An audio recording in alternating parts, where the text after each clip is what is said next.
আমাদের অপর প্রতিনিধি রামকৃষ্ণ তিনি কি তুলে ধরেছেন দেখাই আপনাদেরকে। গঙ্গাসাগর মানেই গোটা হিন্দুদের কাছে একটা আলাদা আবেগ, একটা আলাদা নতুন করে পাওয়ার, জীবনকে নতুন করে পাওয়ার একটা স্বাদ। আর এই মিলন মেলা শুরুই হচ্ছে এই মিষ্টান্ন দিয়ে, যেখানে রয়েছে বাদাম তক্তি, যেখানে রয়েছে পেড়াকি, যেখানে রয়েছে একেবারে বাংলার যে সন্দেশ, সেই ছাঁচে করা সেই সন্দেশকে এখানে রাখা রয়েছে। তা কপিলমুনি আশ্রমে পুজো দেবার জন্যে এগুলিকে সাজিয়ে রেখেছেন, পসরা বানিয়েছেন, পসরা তৈরি করেছেন দোকানিরা। এই যে গঙ্গা এবং সাগরের যে মিলন ক্ষেত্র, সেই মিলন ক্ষেত্রই আজ মানুষের মিলন ক্ষেত্র। সেই মানুষের মিলন ক্ষেত্রই আপনারা দেখতে পাচ্ছেন এই মুহূর্তে সেই ছবিতে, যেখানে লক্ষাধিক মানুষ এই সাগর মেলায় যারা আসছেন তারা অতি অবশ্যই সাংখ্য দর্শনের সেই তথ্য সম্বলিত সেই কপিলমুনি আশ্রমে একবার হলেও যাবেন। এটাই তাদের মোক্ষ লাভের অন্যতম পথ।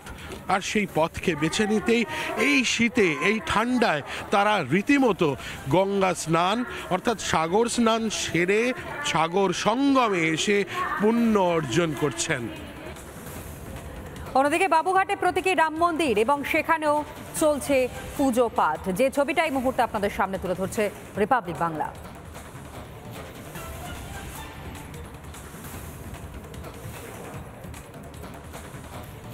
আগামীকাল মকর সংক্রান্তি, আর মকর সংক্রান্তিতে সেজে উঠেছে গঙ্গাসাগর। তবে গঙ্গাসাগরের পাশাপাশি কলকাতার বাবুঘাটেও কিন্তু উৎসবের মেজাজ, কারণ এই বাবুঘাটেই কিন্তু হাজার হাজার সাধু সন্ত তারা সাধনা করছেন। একই সঙ্গে পুণ্যার্থী এবং তীর্থযাত্রীরা তারাও আসছেন এই সাধু সন্তদের কাছে নিজেদের মনস্কামনা জানাতে।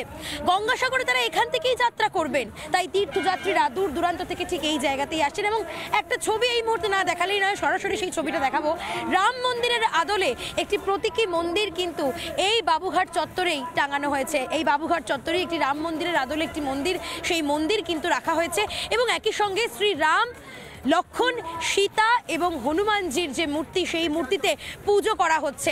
সবটা মিলিয়ে বাবুঘাট চত্বরে এই মুহূর্তে একটা অনন্য পরিবেশ, অপূর্ব পরিবেশ, একটা অন্যরকম আবহ তৈরি হয়েছে। পুণ্যার্থীরা আসছেন, তারা মন্দিরে পুজো দিচ্ছেন এবং একই সঙ্গে এখান থেকে তারা গঙ্গাসাগরে যাত্রা করছেন।